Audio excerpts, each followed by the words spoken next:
네, 고위공직자 범죄수사처 출범 넉 달 만에 이제 1호 사건을 찾았습니다. 조희연 서울시 교육감의 해직교사 부당특별채용 의혹 사건입니다.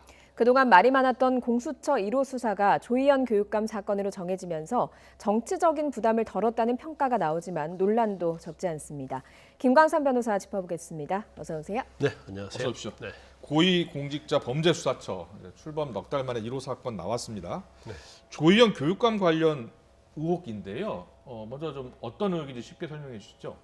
일단 조희연 교육감이 이제 2018년도에 해고된 전교조 출신 예. 교사 5명을 채용을 했어요. 근데 예. 이 5명이 사실 대법원 판결에서 선거 자금을 모았다랄지 선거 운동을 했다랄지 교사는 할 수 없게 돼 있잖아요. 네. 그리고 부정하게 이제 선거 게시물을 게시했다고 해서 이제 벌금을 받았거든요. 그래서 그중 이제 4명이 선거 자금과 선거 운동, 그중에 한 명이 이제 선거 게시물 관련해서 벌금을 받았고 이제 대법원에서 확정이 됐어요. 근데 물론 이제 사면은 받았습니다. 네. 그래서 그다음 2018년도에 조희연 교육감이 이제 5명을 특별 채용하려고 했던 거죠.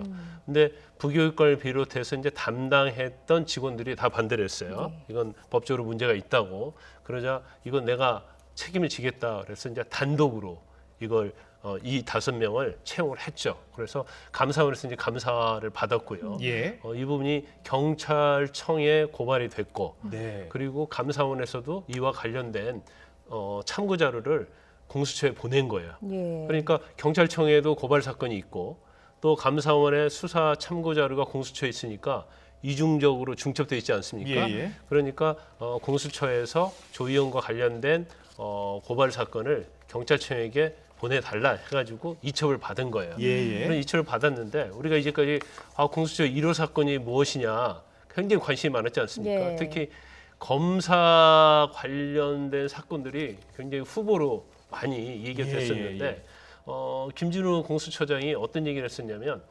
떠밀려서 온 사건은 1호를 하지 않겠다는 취지로 얘기를 했거든요. 그랬군요. 근데 이 사건도 감사원에서 조사를 해서 보낸 사건이고 경찰청에서 이미 고발된 사건이기 때문에 어떻게 보면 자체적으로 인지해서 하는 수사가 아니단 말이에요. 네네. 그럼 결과적으로 이제 떠밀려서 온 사건이 1호 사건이 됐는데 그러면 왜 조희연 교육감과 관련 사건이 1호 사건이 됐느냐? 여기에 이제 의구심이 많이 있겠죠. 네. 그런데 아마 일단 조희연 교육감은 야당도 여당 소속이 아니잖아요. 그래서 이제 정치적 부담이 굉장히 없다. 이런 면이 작용할 수가 있고 그다음에 지금 현재 공수처가 완전하게 이 시스템이 안 갖춰져 있어요. 네. 이제 수사 검사들이랄지 수사관들을 채용을 했는데 아직 교육도 받지 않은 상태예요. 그럼 이 사건을 이제 수사하려고 하면 원점부터 시작해야 하는데 사실은 경찰청과 감사원에서 이미 조사가 이루어진 사건이단 말이에요. 그러니까 수사하기는 굉장히 쉬운 거죠. 그래서 너무 쉬운 사건을 선택한 게 아니냐 이런 또 언론의 지적이 좀 있습니다. 너무 쉬운 사건 아니었느냐. 일단 조희연 교육감은 감사원이 감사위원회를 진행하면서 좀 소명 기회를 갖지 않았다, 좀 유감이다 이렇게 표명하지 않았습니까? 네, 이제 본인 자체는 할 말이 굉장히 많은 모양이죠. 더군다나 그 당시에 내가 책임지고 다 하겠다 이제 이런 얘기를 했기 때문에 아마 감사원의 조사 자체도 이제 감사원에서는 감사 결과를 가지고 지금 공수처에 보낸 것 자체는 범죄 혐의가 인정된다고 해서 보낸 거잖아요. 그러니까 그 부분에 대해서는 조희연 교육감 입장에서는 좀 불만족할 가능성이 좀 많이 있다고 봐요. 그래서 공수처에서 이제 수사를 하게 되면 본인이 이제 소명할 수 있는 거고요. 본인 입장은 그런 것 같아요. 이제 부정 채용의 의혹인데 어떤 채용을 하는 데 있어서는 교육감이 굉장히 재량이 많다. 그래서 제도적인 여러 가지 문제점이 있기 때문에 이걸 합리적인 차원에서 자기는 채용한 것이다. 이제 그런 생각을 갖고 있는 걸로 보이기 때문에 그 부분이 법적으로 위반이 되느냐 되지 않느냐 그 부분은 이제 공수처에서 좀 판단을 할 걸로 보입니다. 네. 고위공직자수사처 공수처에 지난달까지 접수된 사건이 1000여 건 정도 되는데 지금 조희연 서울시 교육감 사건을 이제 1호 사건으로 꼽았습니다. 그럼 이제 추가 조사를 하고 추가 수사를 좀 더 하고 기소 여부를 판단해야 되는데 공수처가 기소권을 갖고는 있습니다만 교육감은 또 기소할 수 없다면서요? 그러니까 그 이제 공수처법이 처음에 제정이 될 때 많은 논란이 있었어요. 그러면 고위공직자와 관련된 모든 사건에 대해서 수사와 기소를 하느냐?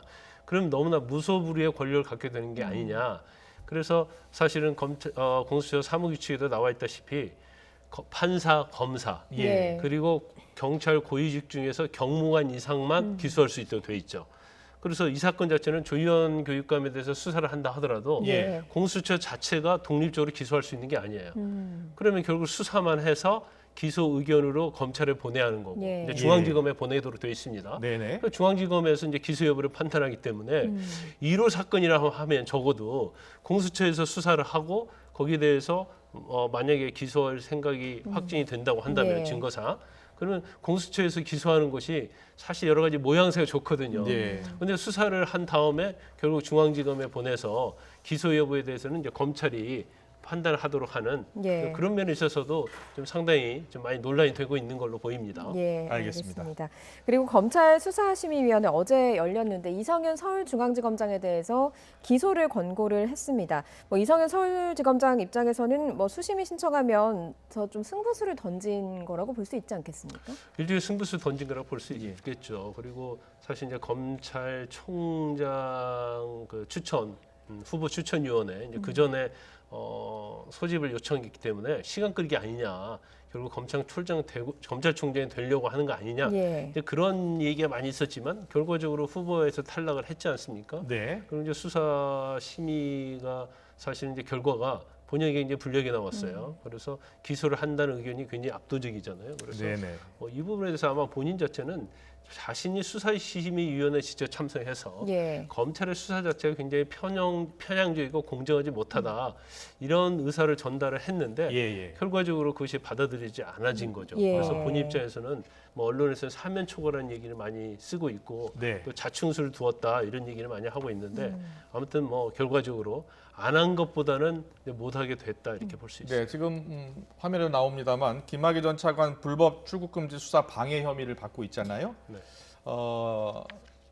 구체적으로 이성윤 지검장이 당시에 반부패 부장이었다고 하더라고요. 예, 반부패 강력부장이었습니다. 예, 어떤 혐의를 받고 있는 겁니까? 그 당시에 총장은 문무일 총장이었고요. 예. 본인은 반부패 강력부장을 했거든요. 네. 예. 그래서 김학의 출근과 과정이 출국 금지를 하는 과정에 있어서 네.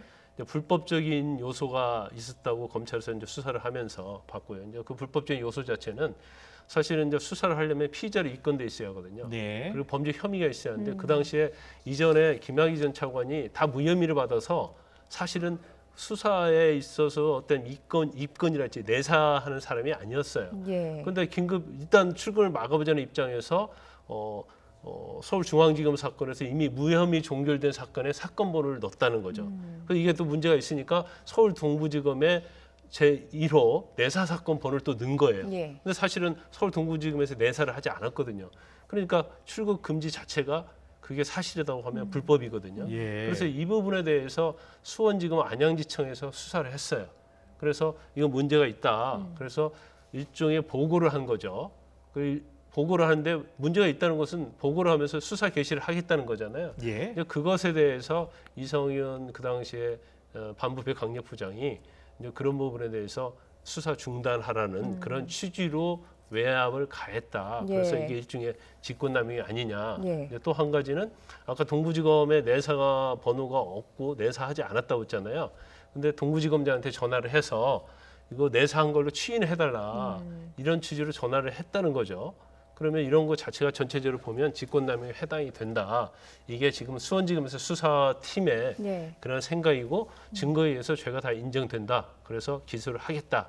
이게 수사팀의 의견입니다. 예. 일단 뭐 기소가 될 가능성이 높아진 상황이거든요. 이르면 오늘 기소할 수도 있다 이런 관측이 나오고 있는데 사실 서울지검 수장이 피고인으로 법정에 서게 되는 거는 헌정사상 처음이라고 하더라고요. 네, 역사는 처음이죠. 예. 그래서 사실 이 부분이 이제 어떻게 뭐 법무부 장관, 그다음에 새로운 이제 검찰총장이 이제 어떤 식으로 할지는 모르겠어요. 그런데 일단 중앙지검장이라는 어떻게 보면 우리나라에서 제일 큰 검찰청이고 검찰의 2인자라고 할 수 있거든요.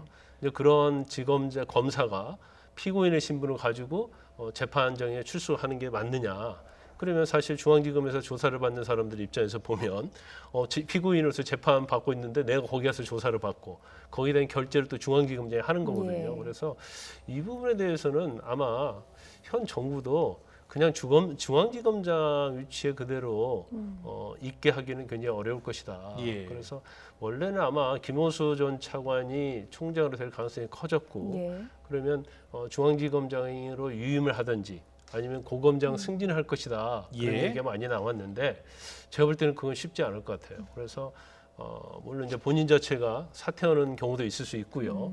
그렇지 않으면 사퇴할 의사가 없으면 이제 수사를 하지 않는 검사장급 자리에 있거든요.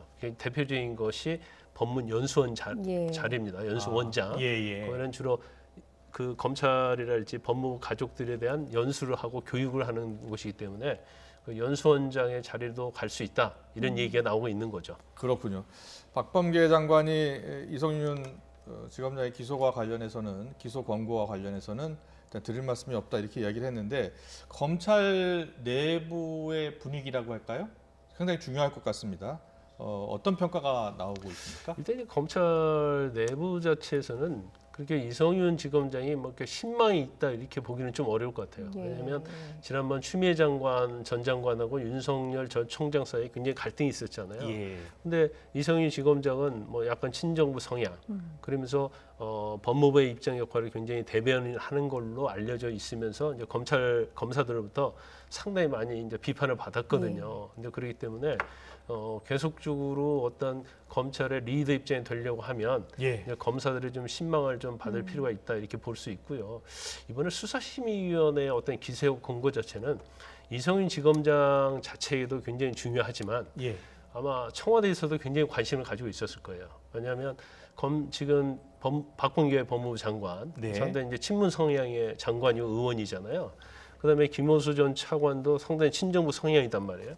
그러면 청문회를 무사히 통과하면 결과적으로 총장 임명이 될 것이고, 예. 그다음에 우리나라의 주요 사건, 특히 이제 살아있는 권력에 대한 수사는 서울중앙지검에서 다 하거든요. 주요 사건은. 예. 그러면 박범계 장관, 김호수 총장, 그리고 이성윤 중앙지검장 또는 이성윤 서울고등검찰청 검사장 이렇게 트리오가 딱 갖춰져 있으면 사실 이제 검찰의 어떤 영향력, 네. 검찰을 장악하는 데 있어서는 현 정부와 완전 코드가 맞는 거죠.